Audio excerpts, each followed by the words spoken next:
आप सल्लल्लाहु अलैहि वसल्लम की वफात से पहले उन्होंने सहाबा को बहुत सारी बातों का पहले से बता दिया था कि उनके जाने के बाद दुनिया में क्या क्या होने वाला है।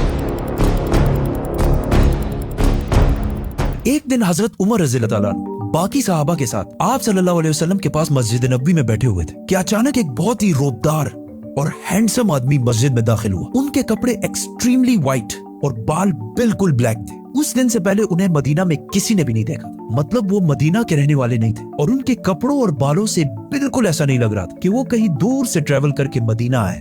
मस्जिद में बैठे सारे सहाबा इस शख्स को गौर से देख रहे थे। वो आदमी सीधा मस्जिद नबी के अंदर आया और आके रसूलुल्लाह सल्लल्लाहु अलैहि वसल्लम के बिल्कुल सामने बैठ गया और कहा, ए मोहम्मद, मुझे इस्लाम के बारे में बताएं। इस आदमी के जाने के बाद आप सल्लल्लाहु अलैहि वसल्लम ने सहाबा से पूछा कि क्या तुमने इस शख्स को पहचाना? ये जिब्रील अलैहिस्सलाम थे और तुम्हें तुम्हारा दीन सिखाने के लिए आए थे। आप सल्लल्लाहु अलैहि वसल्लम ने जिब्रील को इस्लाम के बारे में बताया कि अल्लाह के सिवा किसी को खुदा ना मानना, मोहम्मद को अल्लाह का रसूल मानना, नमाज, रोजा, ज़कात और हज अदा करना। जिस पर जिब्रील अलैहिस्सलाम ने कहा कि आपने बिल्कुल सच फरमाया। फिर जिब्रील अलैहिस्सलाम ने आप सल्लल्लाहु अलैहि वसल्लम से ईमान के बारे में पूछा। आप सल्लल्लाहु अलैहि वसल्लम ने फरमाया कि अल्लाह को मानना, उसके एंजल्स, फरिश्तों को मानना, उसकी किताबों को मानना, उसके पैगंबरों को मानना, आखिरत को मानना और तकदीर को मानना। जिस पर जिब्रील अलैहिस्सलाम ने फिर कहा कि आपने बिल्कुल सच फरमाया। जिब्रील अलैहिस्सलाम ने आप सल्लल्लाहु अलैहि वसल्लम से एहसान के बारे में भी पूछा और फिर जिब्रील अलैहिस्सलाम ने आप सल्लल्लाहु अलैहि वसल्लम से पूछा कि क़यामत, द डे ऑफ जजमेंट, कब आएगी?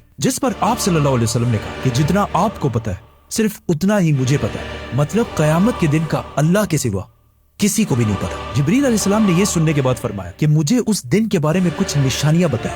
अब तक इस डिस्कशन में जितनी भी बातें हुई उन सबको आप सल्लल्लाहु अलैहि वसल्लम पहले भी एक्सप्लेन कर चुके, क्योंकि ये वाकया आप सल्लल्लाहु अलैहि वसल्लम की वफात से कुछ ही अरसे पहले हुआ था, जब ऑलमोस्ट सारा कुरान नाजिल हो चुका था। लेकिन इसके बाद जो आप सल्लल्लाहु अलैहि वसल्लम ने क़यामत की निशानियां बताई, वो इससे पहले किसी को भी पता नहीं थी और इन निशानियों का ताल्लुक सहाबा से ज्यादा हमसे है, क्योंकि जो निशानियां आप सल्लल्लाहु अलैहि वसल्लम ने बताई वो सहाबा ने अपनी जिंदगी में पूरे होते नहीं देखी, बल्कि वो निशानियां आज हम देख रहे हैं। Which means जिब्रील अलैहिस्सलाम सिर्फ सहाबा को नहीं बल्कि आज के मुसलमानों को भी क़यामत की बहुत इंपॉर्टेंट निशानियां सिखाना चाहते थे। आप सल्लल्लाहु अलैहि वसल्लम ने जिब्रील अलैहिस्सलाम को जवाब दिया कि जब एक लौंडी अपने मालकन को जन्म देगी, जिसको बहुत सारे स्कॉलर्स समझते हैं कि जब औलाद अपने वालिदैन को गुलाम समझेगी, और जब ये नंगे पैर गरीब शेफर्ड्स, चरवाहे एक दूसरे से लंबी बिल्डिंग्स बनाने में कंपटीशन, मुकाबला करेंगे। जिब्रील अलैहिस्सलाम ने फिर कहा कि आपने बिल्कुल सच फरमाया और उठकर वहां से चले गए। आप सल्लल्लाहु अलैहि वसल्लम ने सहाबा को भेजा कि कोई जाकर इस आदमी को ढूंढे, लेकिन उस दिन के बाद ये आदमी किसी को भी नहीं दिखा।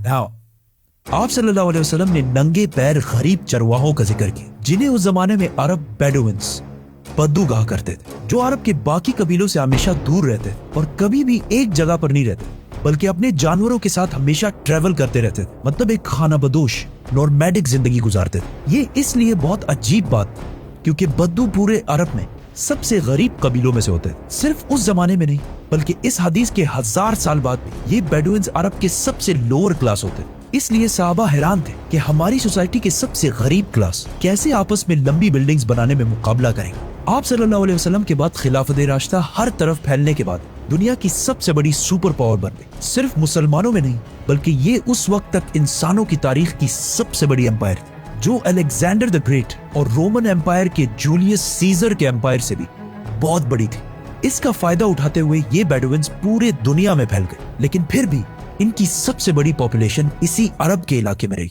आहिस्ता आहिस्ता वक्त गुजरता गया और इनका कल्चर बिल्कुल भी नहीं बदला। ये बेडुइन्स उसी तरह अपनी जिंदगी गुजारते रहे। आखिर 1000 साल बाद उस्मानिया खिलाफत के आखिरी जमाने में दुनिया पुराने तरीकों से एक नई इंडस्ट्रियल एज की तरफ बढ़ने लगी, तो आखिर उस्मानी खलीफा सुल्तान अब्दुल हमीद ने मुसलमानों को भी मॉडर्न दुनिया की तरफ लाने के लिए बहुत स्ट्रॉन्ग रिफॉर्म्स की और पूरी एम्पायर में बहुत सारे प्रोजेक्ट शुरू किए, जिसमें इस्तांबुल से मदीना तक एक ट्रेन भी बनाई गई। लेकिन इस ट्रेन के रास्ते में हमेशा एक बहुत बड़ी रुकावट थी, यही बेडुइन्स, क्योंकि इन्हीं बेडुइन्स इससे बहुत साल पहले 1757 में 20,000 हाजियों को शहीद भी किया था, जिसके बाद उस्मानिया सल्तनत इनके कल्चर को चेंज करने लगी और इन्हें खानाबदोश नॉर्मैडिक जिंदगी से एक परमानेंट इलाके में सेटल करने की कोशिश की। लेकिन बेडुइन कबीले उस्मानिया सल्तनत के इन रिफॉर्म से बिल्कुल भी खुश नहीं थे और आखिर सऊदी अरब के पहले बादशाह इब्ने सऊद ने बेडुइन्स को यूनाइट करके ऑटोमन एम्पायर के खिलाफ एक फौज बनाई और फिर ब्रिटिश की मदद से इस पूरे इलाके को फतह कर लिया, जिसे आज हम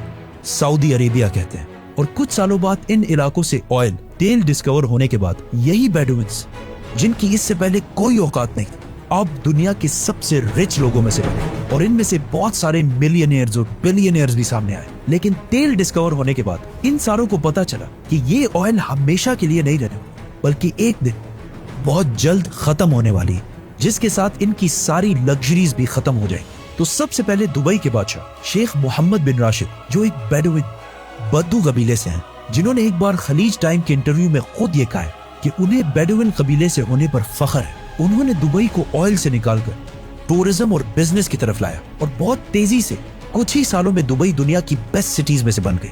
और फिर कुछ सालों बाद दुनिया की सबसे लंबी बिल्डिंग बुर्जुल खलीफा भी दुबई में बनाई गई। ये अब तक इंसानों की बनाई हुई सबसे बड़ी बिल्डिंग थी। इससे पहले एक जमाने में, आज से 4500 साल पहले, इजिप्ट में फिरौनों के बनाए हुए pyramids, specifically the pyramid of Giza, इंसानों की बनाई हुई सबसे बड़ी बिल्डिंग और दुनिया की सबसे बड़ी बिल्डिंग होने का ये टाइटल इस पिरामिड के पास 3800 साल तक रहा। मतलब फिरौन के बाद 3800 साल तक कोई भी फिरौन से लंबी बिल्डिंग नहीं बना सका। लेकिन 3800 साल बाद यूरोप के एक चर्च ने पिरामिड्स का ये रिकॉर्ड तोड़ दिया, जिसके बाद पेरिस के आईफिल टावर और 9/11 में तबाह होने वाले वर्ल्ड ट्रेड सेंटर भी दुनिया की सबसे बड़ी बिल्डिंग्स रह चुकी है। इसके बारे में फिर हम बात करेंगे, तो सब्सक्राइब। दुबई के इस अजीम कामयाबी को देखकर सऊदी ने भी इसे कॉपी करना शुरू किया और मक्का में काबा के बिल्कुल सामने दुनिया की चौथी सबसे बड़ी बिल्डिंग बनाई और कुछ ही साल बाद दुनिया की सबसे बड़ी बिल्डिंग का ऐलान करती किंगडम टावर या जद्दा टावर, जो दुबई के बुर्ज खलीफा से भी बड़ी होगी और इस तरह सऊदी यूएई से आगे निकल जाएगा। इस सारे प्रोजेक्ट को हेड करने वाले का नाम अल वलीद बिन तलाल है, जो कुछ साल पहले दुनिया के सबसे अमीर अरब, जिनके कबीले का ताल्लुक अगेन एक बेडुइन कबीले से, जिसके बाद दुबई ने सऊदी से दोबारा आगे निकलने के लिए दुबई में एक नई दुनिया की सबसे बड़ी बिल्डिंग बनाने का ऐलान किया, जो इन दोनों बुर्ज खलीफा और जद्दा टावर से भी बड़ी होगी। और आजकल हर कुछ अरसे बाद बहुत तेजी से अरब में ऐसी लंबी बिल्डिंग्स के प्रोजेक्ट्स का ऐलान हो रहा है। इवन अरब कंट्रीज एक दूसरे को ये तक नहीं बता रही कि उनके अगले प्रोजेक्ट की हाइट क्या होगी, क्योंकि फिर बाकी अरब कंट्रीज उनसे आगे निकलने के लिए उससे भी बड़ी बिल्डिंग का ऐलान कर देंगे। और इस तरह लंबी बिल्डिंग्स बनाने का एक बहुत सख्त कंपटीशन इन सारे अरब मुमालिक में स्टार्ट हो चुका है, जिनमें ऑलमोस्ट सारे प्रोजेक्ट्स के पीछे ऐसे लोग हैं जिनका कोई ना कोई ताल्लुक उन्हीं बेडुइन कबीलों से। और आज ये जो कुछ भी हो रहा है, इस सब का रसूलुल्लाह सल्लल्लाहु अलैहि वसल्लम ने आज से 1400 साल पहले ही जिब्रील अलैहिस्सलाम और सहाबा को बता दिया था कि एक दिन ये बेडुइन्स, जो आज नंगे पैर और बहुत ही गरीब शेपर्ड्स, चरवाहे हैं, वो एक दूसरे से लंबी बिल्डिंग्स बनाने में मुकाबला करें। और ये कयामत की इतनी इंपॉर्टेंट निशानी कि जिब्रील अलैहिस्सलाम खुद मुसलमानों को ये सिखाने आए थे। और आज रसूलुल्लाह सल्लल्लाहु अलैहि वसल्लम की बताई हुई इस निशानी को हम अपने आंखों के सामने पूरा होते देख रहे हैं। सब्सक्राइब।